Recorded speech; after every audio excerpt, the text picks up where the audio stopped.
I loved a married man, and I knew my love was wrong, yet it felt painfully real, because he filled the emptiness in my heart with his gentle words and quiet attention. Even though he belonged to someone else, I lived between hope and guilt, smiling at his messages while crying over the truth that I could never be his first choice.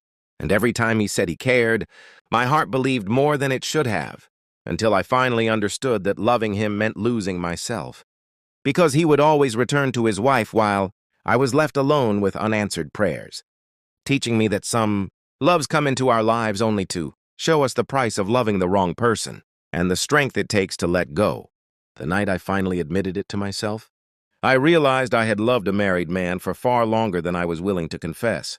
And this love did not begin with intention or desire, but with simple conversations that slowly turned into comfort, then dependence, then a quiet madness I carried inside my chest every single day. He came into my life like a gentle habit, asking how my day was, listening when no one else did, remembering small details about me that even I forgot. And I told myself again and again that it was harmless because he never touched me, never crossed the obvious lines, yet my heart crossed them long before my mind could stop it. Because love does not always arrive with drama, it sometimes grows silently, like a wound that does not bleed but never heals. I knew he had a wife, a home, a life built long before I ever existed in his world. And still I waited for his messages like they were oxygen. Still I smiled when his name appeared on my screen. Still I felt special when he chose to share his worries with me. Even though deep down I knew I was only a temporary escape from the responsibilities he could never leave behind. I lived in stolen moments and unfinished sentences, in pauses between his replies, in the lies I told myself that maybe I was different. Maybe he cared more than he admitted. Maybe one day he would realize that what we shared was real. But reality was cruel and consistent. Every night ended with him going back to a life where I had no place. While I stayed awake replaying our conversations, holding on to words that meant everything to me and nothing enough to change his world. Loving him made me a stranger to myself, because I became someone who waited, who hoped in silence, who celebrated crumbs of attention while pretending I did not want the whole loaf. And I hated myself for it, hated how strong my feelings were, hated how weak I felt when I tried to let go and failed, because every attempt to distance myself felt like tearing my own heart apart. He never promised me a future, and that was the most painful part, because I had no right to demand one. Yet my heart kept building dreams without permission, imagining a life that could never exist. And I carried the guilt of loving someone who already belonged to another woman.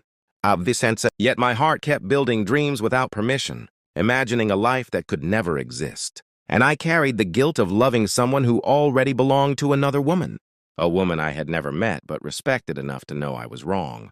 Even though my emotions refused to obey my morals, there were days I told myself I would end it, block him, disappear from his life. But then he would say something kind, something soft, and I would stay, convincing myself that loving quietly was better than losing completely, until one day I saw the truth with brutal clarity, that I was only a chapter he could close without consequence, while he had become the entire story of my loneliness. I realized that no matter how deeply I loved him, I would always come second, hidden, unchosen, and that loving him was slowly erasing my self-respect, turning me into someone who accepted pain just to feel connected.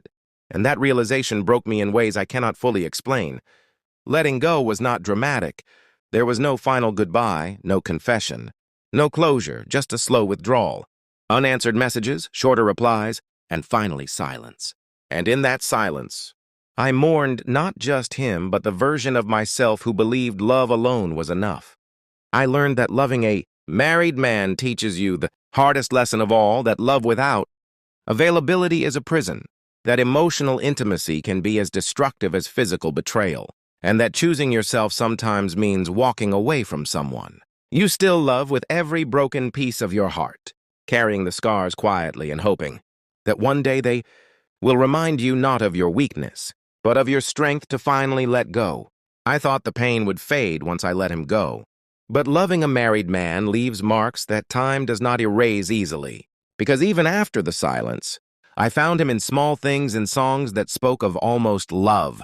In late nights when my phone stayed quiet, In memories I never meant to collect, but after that realization, I slowly began rebuilding myself from the pieces his love had left behind, learning how unfamiliar it felt to wake up without waiting for his message, and how strange silence could be when it was no longer chosen by him but by me. Some days I felt strong, proud of walking away, while other days the loneliness hit so hard that I questioned whether freedom was worth the emptiness it brought. Yet with time I understood that healing is not linear, and missing him did not mean I made the wrong decision.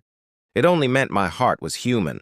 I started finding comfort in myself, in my own voice, my own dreams, and in the life I had neglected while centering him. And slowly the pain softened into acceptance, teaching me that love should never cost you your dignity, your peace, or your place in someone's life. And though he will always remain a quiet chapter in my past, he no longer controls my present, because I finally chose a love that does not hide in shadows, the love I owe to myself.